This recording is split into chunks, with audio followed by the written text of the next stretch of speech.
Matthew, Mark, Luke, and John, who were they? Matthew who? Mark who? Luke who? And John who? What were their last names? When did they write? Did they know Jesus Christ? Did they walk with Jesus Christ? Did they eat with Jesus Christ? Did they talk with Jesus Christ? Did they even meet Jesus Christ? The answer is no, no, no, no. Conclusively.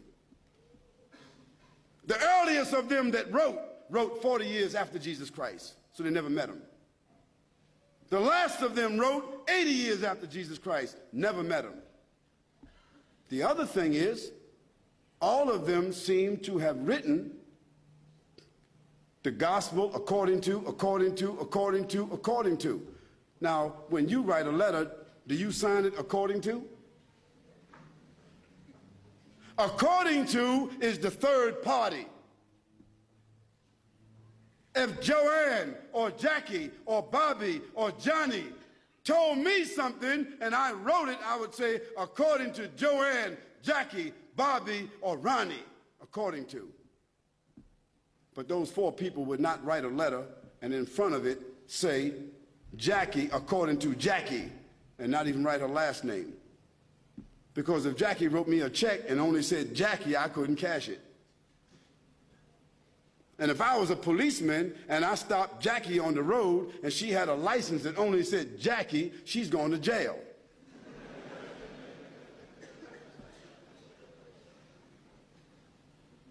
Where in the world is a document with only one name of four different writers that did not meet the one whom they're writing about? Where is that accepted in the whole world? Nowhere except in the Bible. And the church fathers and the church writers and the Christian historians, they all agree that perhaps those four writers themselves were only pen names.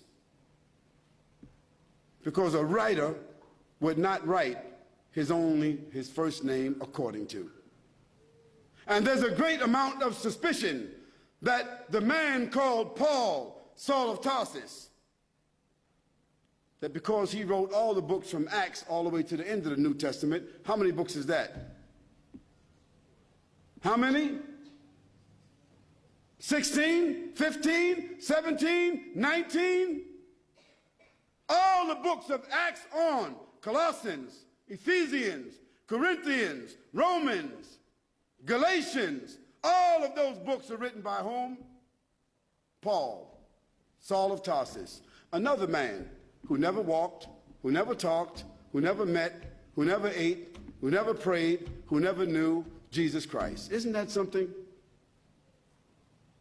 Now here we find four writers and another one between them that wrote all the New Testament books that never talked, never walked, never ate, never prayed, never met the man called Jesus Christ.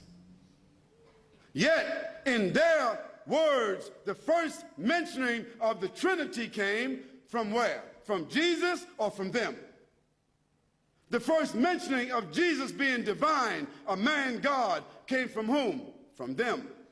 The first mentioning that Jesus is the Son of God came from whom? From them. Jesus never said in his own words any such words, but it was the men who never met him, who claimed to have written, who didn't know their last names. And Paul, by the way, before he had that vision on the road to Damascus that only he saw and only he heard, guess what his occupation was? Do you know? He was a bounty hunter, a hunter of Christians, hunting them down like animals, binding them and bringing them to where? To Rome so that they could be executed. Now, if Hitler, after killing thousands of Jews, said that on the road to Berlin, he had a vision that he was named an apostle to the Jews, and he wrote 20 books that all the Jews are supposed to follow, Do you think they would be following that book? I don't understand how people just don't read history. This is not what Khalid said, so don't get angry with me. This is your own scripture, your own Bible scholars, their own church fathers. All of them agree that Paul never met Jesus, that Matthew, Mark, Luke, and John never met Jesus. By the way, they were not disciples. Nor were they walkers and talkers of the disciples. They were just writers and historians.